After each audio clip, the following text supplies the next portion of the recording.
नमस्कार दोस्तों। रशिया और यूक्रेन के बीच में तनाव बढ़ता ही जा रहा है। रशिया ने अपने सोल्जर्स और टैंक्स को भेज दिया है यूक्रेन के सेपरेटिस्ट एरियाज में पीस कीपिंग के नाम पर। यूक्रेन के सिविलियंस को, आम जनता को अब ट्रेनिंग दी जा रही है हथियारों की, क्योंकि खतरा यह है कि अब जंग किसी भी वक्त छिड़ सकती है। आइए समझते हैं आज के इस वीडियो में। दोस्तों, ये वीडियो मैंने 23 फरवरी की रात को शूट किया था और आज 24 फरवरी को जंग ऑलरेडी छिड़ चुकी है। Gunfire and explosions have been heard here and in the second city of Kharkiv shortly after the Russian President Vladimir Putin announced the move in an unscheduled TV address. He said that Russia would bring in troops. He told Ukrainian troops to lay down arms and go home. Any attempt to interfere with this Russian action would lead to, quote, consequences they have never seen. After Russian troops were told to lay down their arms, social media became a window into the new reality, showing the impacts of what appeared to be missiles being launched into Ukraine. हालात तो पिछले कई महीनों से खराब चल रहे थे। 10 नवंबर 2021 को पहली बार यह खबर आई थी कि रशिया ने अपने मिलिट्री सोल्जर्स को यूक्रेन के बॉर्डर पर तैनात करना शुरू कर दिया है। 28 नवंबर तक यह चीज क्लियर हो चुकी थी कि रशिया के करीब 1 लाख से ज्यादा ट्रूप्स यूक्रेन के बॉर्डर पर मौजूद हैं और मिड जनवरी से लेकर अर्ली फरवरी के बीच में ये कभी भी हमला कर सकते हैं। दिसंबर तक यूएस इंटेलिजेंस को खबर पहुंच चुकी थी। तभी यूएस प्रेसिडेंट जो बाइडेन ने धमकी दी रशियन अथॉरिटीज को। कहा कि अगर यूक्रेन पर इन्वेजन किया जाएगा किसी भी तरह का, तो बहुत सख्त जवाब मिलेगा उसका। He told President Putin directly that if Russia further invades Ukraine, the United States and our European allies would respond with strong economic measures. फिर यूएस की इंटेलिजेंस एजेंसीज का कहना था कि 16 फरवरी वो दिन होगा जिस दिन रशिया हमला बोलेगा यूक्रेन पर। लेकिन 16 फरवरी आया और कुछ भी नहीं हुआ। इस चीज का काफी मजाक बनाया रशियन अथॉरिटीज ने, यह कहकर कि अमेरिका तो कुछ भी बोलते रहता है, हम कुछ भी नहीं करने जा रहे थे, ये अमेरिका का नाटक था बस। एक दिन बाद खबर फैलती है कि रशिया ने एक्चुअली में अपने सोल्जर्स को वापस लेना शुरू कर दिया है।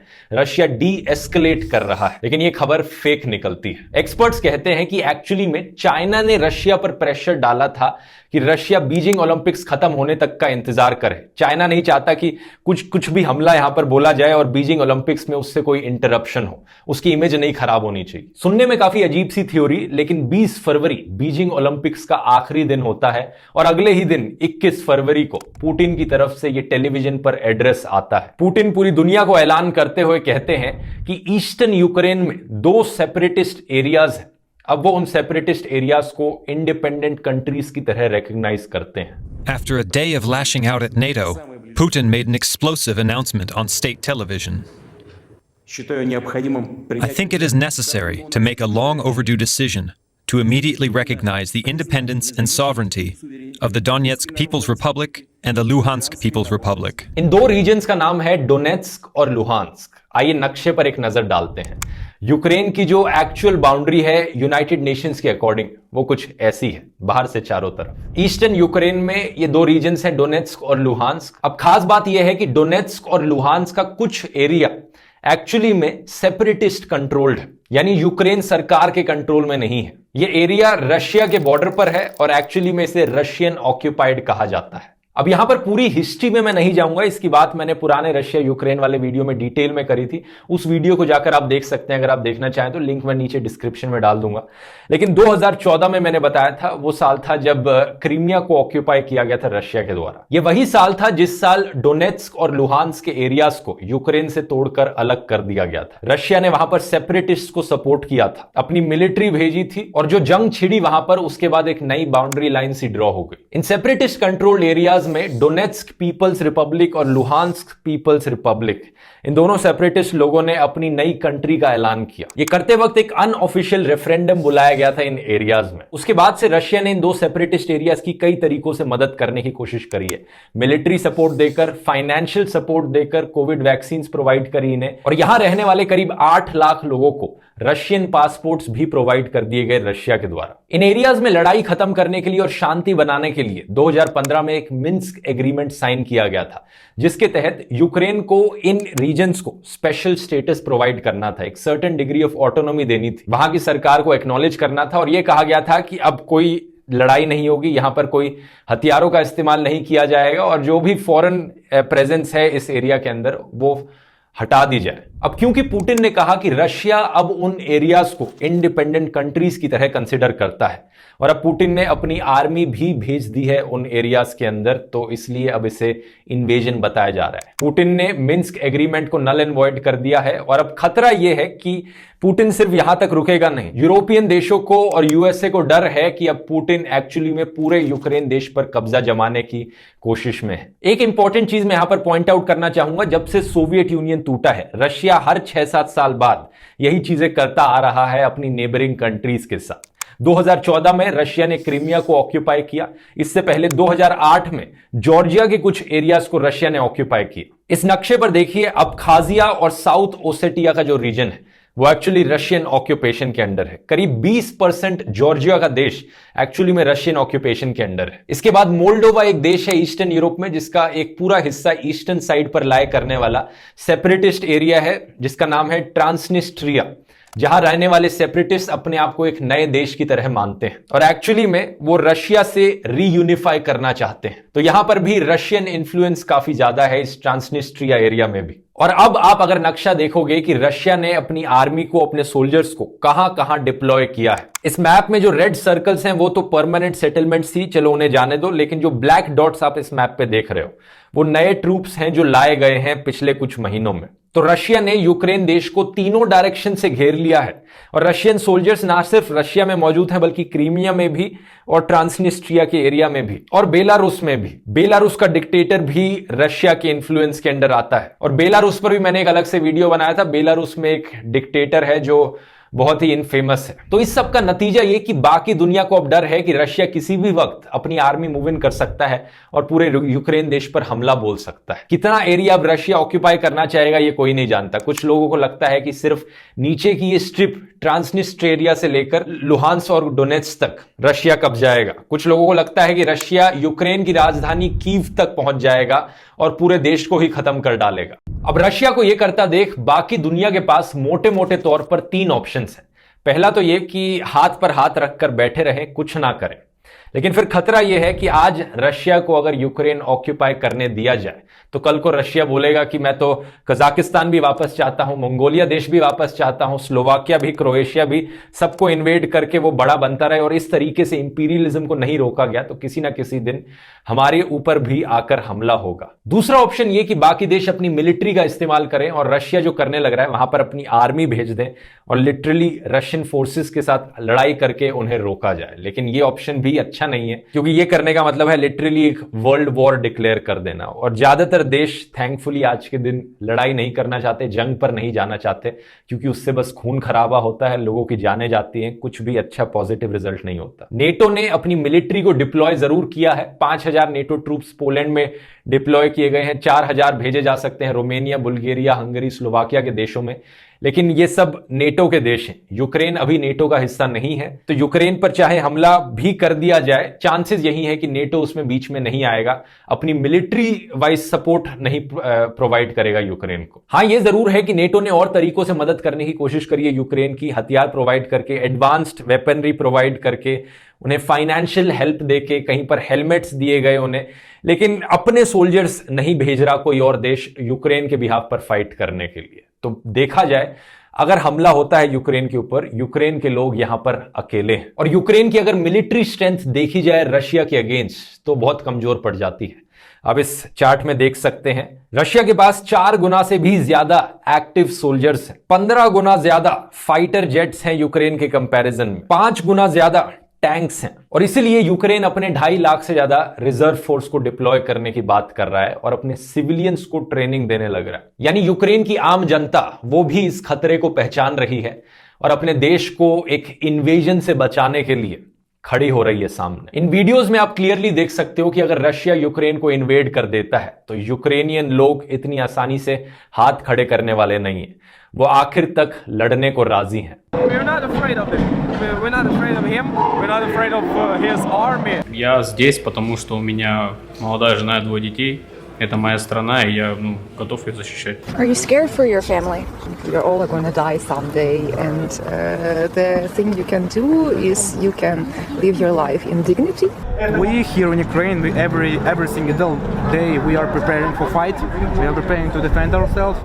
यूएस के एस्टिमेट्स के अकॉर्डिंग अगर यहां पर एक ऑल आउट वॉर होती है तो 50,000 से ज्यादा सिविलियंस मारे जा सकते हैं, हजारों लोगों को अपने घर छोड़ने पड़ेंगे, यूरोप में एक और रेफ्यूजी क्राइसिस हो जाएगी और यूक्रेन देश की हालत शायद वैसी बन जाएगी जैसी सीरिया की हालत है आज के दिन। इस पॉइंट में एक और रीजन है जो मैं बताना भूल गया, रशिया ने लिटरली बाकी देशों को धमकी दी है कि वो न्यूक्लियर बॉम्ब्स का इस्तेमाल करेंगे अगर कोई और देश इंटरफेयर करने आया तो यहां पर। तो बाकी दुनिया के पास और क्या ऑप्शन बचा यहां पर? तीसरा ऑप्शन है इकोनॉमिक सैंक्शंस, यानी इकोनॉमिकली रशिया को यहां पर आइसोलेट करने की कोशिश करी जाए, इकोनॉमिकली हमला करने की कोशिश करी जाए, उनके पैसे पर हमला किया जाए। I'm announcing the first tranche of sanctions. These sanctions are a major step, and we hold further sanctions at readiness to be deployed.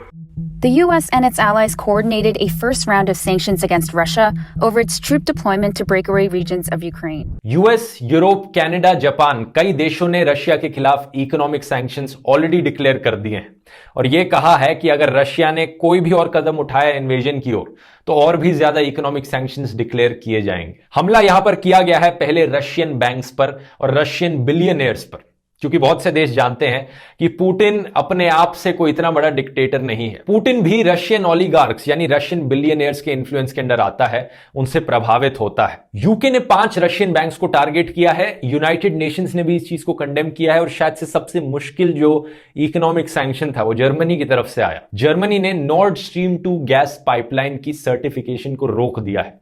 ये एक बहुत बड़ा कदम है क्योंकि जर्मनी की 50% से ज्यादा गैस सप्लाई रशिया से आती है और ऐसा कदम उठाने का मतलब है कि जर्मनी अपनी ही गैस सप्लाई को इंटरप्ट करने लग रहा है, यानी जर्मनी के अंदर गैस के प्राइसेस बहुत तेजी से बढ़ जाएंगे। इकोनॉमिक सैंक्शंस के बारे में यही बात होती है दोस्तों कि जब दूसरे किसी देश को आइसोलेट करने की कोशिश की जाती है, इकोनॉमिकली हमला करने की कोशिश की जाती है तो अपने देश पर भी बहुत असर पड़ता है। और बात यहीं पर आ जाती है कि कौन सा देश कितना नेगेटिव असर अपनी इकोनॉमी पर सह सकता है दूसरे देश को सबक सिखाने के लिए। फॉर एग्जाम्पल, अगर आज के दिन इंडिया कहता है कि सारा मेड इन चाइना सामान बैंड है इंडिया के अंदर, तो इंडियन इकोनॉमी को उससे बहुत ज्यादा बुरा असर पड़ेगा as compared to Chinese economy. तो उस सेंस में इकोनॉमिक सैंक्शन लगाना बहुत ही मुश्किल होगा इंडिया के लिए चाइना पर। अब वैसे अगर इंडिया की बात करें तो इंडिया का क्या रोल है यहां पर पूरे इस रशिया और यूक्रेन की क्राइसिस के बीच में, इंडिया पर इसका क्या असर पड़ेगा और इंडिया को यहां पर क्या कदम उठाने चाहिए, इसकी बात करने के लिए आगे के वीडियो में होंगे मोहक मंगल। शायद आप इन्हें जानते ही होंगे सोच यूट्यूब चैनल से, ये इंडिया का रोल अब एक्सप्लेन करेंगे इस कॉन्टेक्स्ट। इंडियन सरकार ने कहा है कि रशिया और यूक्रेन के मुद्दे के ऊपर वो बहुत ही कंसर्न्ड है।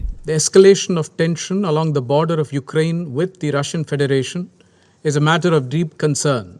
अब अगर आप इंडियन गवर्नमेंट की स्टेटमेंट को गौर से देखोगे, आपको दिखेगा कि इंडियन गवर्नमेंट ये नहीं बोल रही कि जो रशिया कर रहा है वो बहुत ही गलत बात है, क्योंकि इंडिया खुद कई चीजों के लिए रशिया पर बहुत डिपेंडेंट है। और इस चीज को गहराई से समझने के लिए मैं आपको बताना चाहता हूँ कि रशिया और यूक्रेन के बीच वॉर की वजह से इंडिया पर इम्पैक्ट होगा क्या। और इस इम्पैक्ट को हमने 3 भागों में डिवाइड किया है, इमीडिएट, मीडियम टर्म और लॉन्ग टर्म। इंडियन सरकार का इमीडिएट चैलेंज है कि वो इंडियंस जो यूक्रेन में हैं उनकी सेफ्टी इंश्योर करना। अनुमान के हिसाब से यूक्रेन में करीब 25,000 इंडियंस हैं, जिनमें से करीब 20,000 इंडियन स्टूडेंट्स हैं जो मेडिसिन और इंजीनियरिंग पढ़ रहे हैं यूक्रेनियन यूनिवर्सिटीज में। अब यूक्रेन और रशिया के बीच सिचुएशन इतनी जल्दी से बदल रही है जिसकी वजह से कई इंडियंस जो यूक्रेन में हैं और उनके परिवार जो इंडिया में बहुत ही चिंतित है इसके बारे में। जैसे हिमांशु धोरिया ने एक ट्वीट करते हुए बताया कि उनको खुद अरेंजमेंट्स करने पड़े अपने बच्चों की फ्लाइट्स के लिए, क्योंकि इंडियन गवर्नमेंट से कोई डायरेक्शन नहीं आया था। पर हालांकि इंडियन गवर्नमेंट ने अपनी इवैक्यूएशन स्टार्ट कर दी है। यूक्रेन में इंडियन एम्बेसी ने एक एडवाइजरी भी जारी करी कि इंडियन नेशनल्स को यूक्रेन छोड़ देना चाहिए अगर उनका रहना एसेंशियल नहीं है तो। ये सब क्या हो रहा है यार? देखो, हाँ आग दिख रही है, सच्ची में हो रहा है। हाँ देखो देखो देखो देखो देखो।